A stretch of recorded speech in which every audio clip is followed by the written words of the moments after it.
ginamit ang ang ISAF. Tapos, humingi ka ng tulong sa isang senador na nagpipresenta na siya ang lumalaban para sa mga kababaihan at sa mga unarmed woman katulad ni Aura. Tapos dinedma ka. Okay, so wala na siyang matakbuhan. Tapos yung mainstream media ayaw ibalita ang iyong nararamdaman. Kanino ka lumapit? Sa isang vlogger na nagngangalang Maharlika. Hindi ba? Tapos deadma pa rin sila. Walang pakialam. So ngayon, so nakita ng Belgium na may well-founded risk. Okay? Ng persecution or harm laban dito kay distressed mother. Approve ng asylum. Kailangan ba niya ng proof beyond reasonable doubt? No. Kailangan mo lang ng preponderance of evidence. Evidence ba na may reasonable possibility na isasubject ka sa persecution or harm pag pinalik ka sa Pilipinas. Okay? And that is based on your subjective fear and objective conditions in the country. So, yan ang kauna-unahang asylum request under BBM administration sa ibang bansa sa Belgium pa nangyari. And ayun na nga ang eksena. Ayun na. Hindi na nila maano si distressed mother. Kaya si distressed mother, nagpakita na siya ng Tesla. At maganda pa si distressed mother. Akala namin, baka naman hindi maganda si distressed mother kaya hindi nagpapakita. Nung nagpakita na, nilantad na ni distressed mother ang kanyang Tesla boom, nakita na natin na maganda pala siya.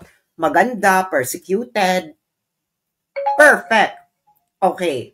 So, yan yung number one. So, meron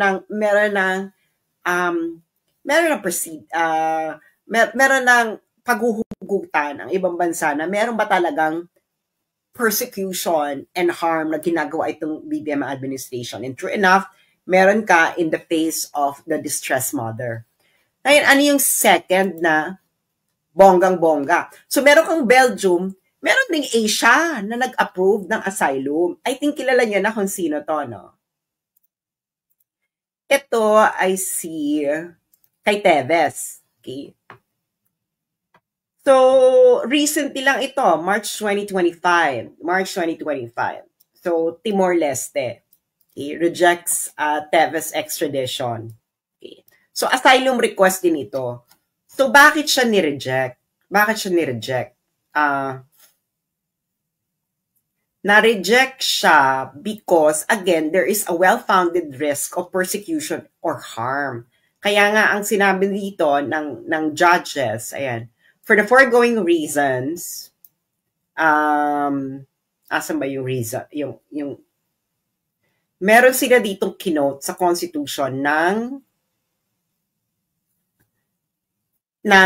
ni Teves. So may mga witnesses, etc.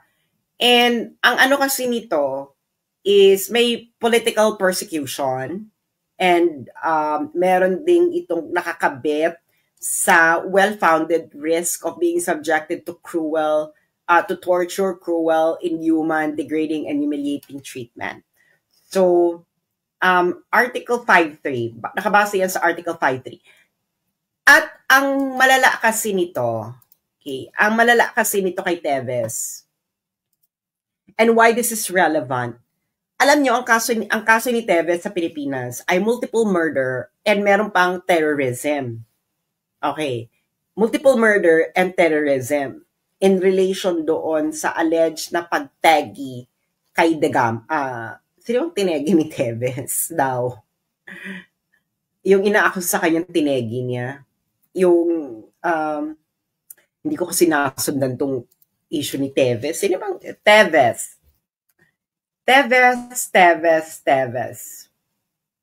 Multiple murder. Okay. Multiple charges of the alleged killing of Negros Oriental Governor o si Degamo nga, si kay Ruel Degamo. Ngayon, Ang nakikita natin dito kay Tevez, mas malala ito. Okay? Mas malala ito doon sa condition ni Sheila. Why? Dahil ito ay, ang implicated na dito is judicial system. Okay? The judicial system of the Philippines. Kasi naano na siya may warrant of arrest, and of course, DOJ yung nag-request, etc. Pero hindi unanimous yung judges sa pag-reject ng extradition request because nakakita sila ng well-founded risk. Okay, well-founded risk na pag binalik si Tevez sa Pilipinas, there is a reasonable possibility that he will be subjected to cruel, inhuman, degrading, and torture. Humiliating, degrading treatment, and torture. So, yun ang naging basihan. So, meron kang Belgium, meron kang Timor-Leste, and these are two different countries in terms of development. So, meron kang super highly developed country and still very developing country na nakakita ng same findings. Ibig sabihin, swak sa banga. Kasi usually yung mga asylum, yung mga gusto mag-asylum, pumupunta yan lang ng highly developed countries. Kasi nga, awa-awa ka lang dyan, awa-awa effect, ganyan, okay ka na. Mas mataas yung chances na makakuha ka ng asylum sa highly developed countries, especially European countries. Yan ang katotohanan dyan. Kaya kung maraming nagre-request ng asylum, sa European countries sila pumupunta. So how do people seek asylum? Actually, you can just enter an embassy anywhere in the world and then ask for an asylum. Pasok ka lang. Parang sabihin mo lang, I would like to seek an asylum. Pak! Ayan na yan. Hindi ka nila pwedeng tanggihan. Ipaprocess nila yan, no? Pero usually, ang ginagawa ng iba, ayun nga, na nagta-travel muna dun sa bansang yon, and then, nung nandun na sila sa bansang yon, saka sila magsisig ng asylum. Just like, for example, si Harry Roque. Kasi Harry Roque can just enter any Dutch embassy, pero hindi niya ginawa yon kasi nga, kasi pwedeng harangin. Siyempre, pag nasa embassy ka, paano ka mag-travel sa airport? Baka maharang ka. Parang yun nangyari kay Julian Assange. Remember kay Julian Assange? Nung nasa London siya, gusto niyang mag-seek ng asylum sa Ecuador. Kaso nasa ano pa siya, UK. So, ang ginawa niya, pumasok na lang siya ng embassy ng Ecuador. The problem is, paano ngayon siya ililipad ng Ecuador ng embassy ng Ecuador to Ecuador? So, si Julian Assange, ang nangyari sa kanya, doon na siya tumira sa embassy ng Ecuador. Kasi embassies are considered territories of the country ng embassy. Okay? So, Ecuadorian embassy anywhere in the world is a territory of Ecuador. So, that's a principle of extraterritoriality. Okay? So, ngayon, ito si Harry Roque, hindi natin alam kung saan ba ito pakalat-kalat, di ba hinahanap nila, bigla nag-appear sa Netherlands. So, nandun na siya sa Netherlands, nag-apply siya ng asylum. And then, in process na siya, so hindi na siya pwedeng makuha ng Pilipinas. Okay. Actually, kahit hindi pa nag-uumpisa yung asylum, mahirapan pa rin ang Pilipinas kasi they have to go through extradition, and the extradition could be challenged. So, it's malaking kaduguan. And given nga na meron ng pattern ng asylum request na na-approve in two different kinds of countries and level of development, Belgium and Timor-Leste, two different cases.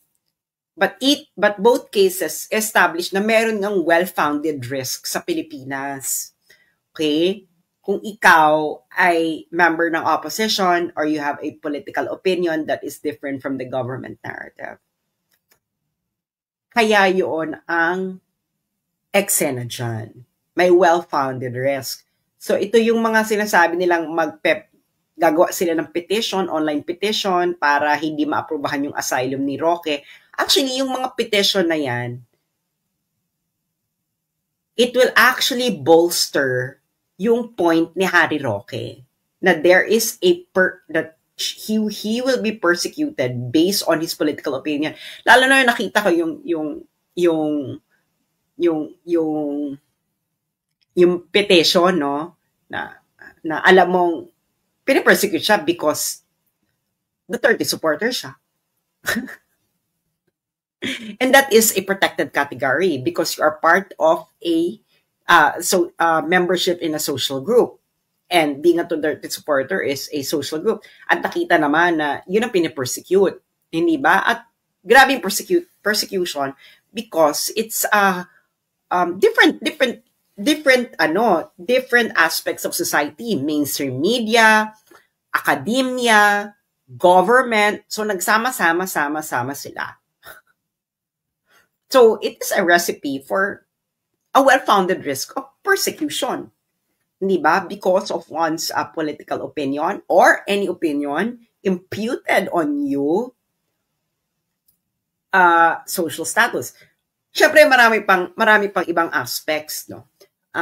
Na magpapaigting yung asylum request ni Harry Roque. Ayoko na lang sabihin kasi nga, I don't want to interrupt our enemies while they're committing a mistake.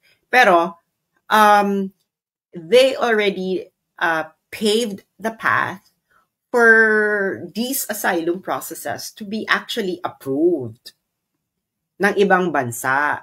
So, yun ang nangyayari. Ngayon, syempre, magmamatigas itong gobyerno, feeling nila, ganyan. Pero yun na nga, meron kang two separate approved asylum in two different countries, two different contexts, two different level of development, two different regions, one in Asia and one in Europe.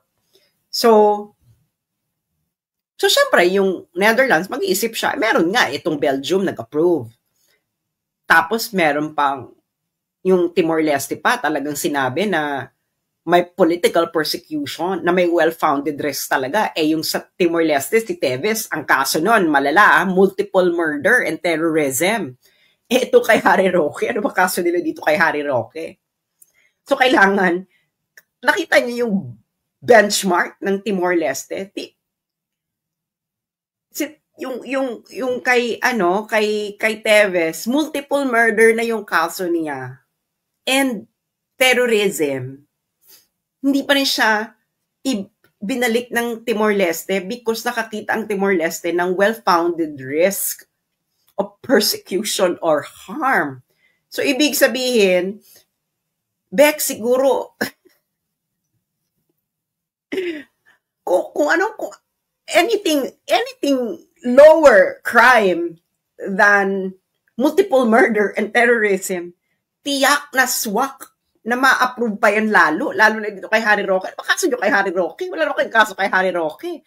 Wala na yan. So, ang ginawa nyo, actually, Harry Roque will be more dangerous. Kasi nga, inusig-usig nyo, ayan, nasa Netherlands siya ngayon.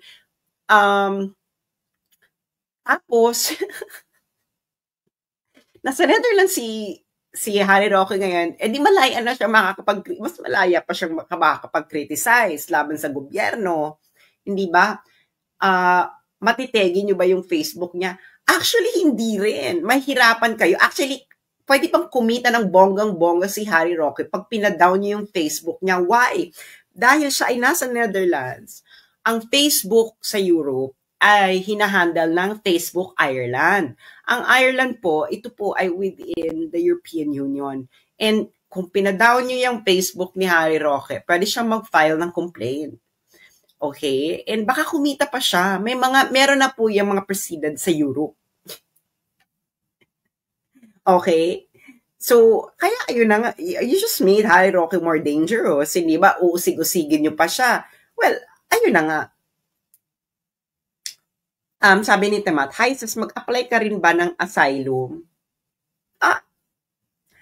No. Bakit? Di ba? ano nga niyan is, pero may kilala akong dalawa pa na naka-process ng mag-apply ng asylum.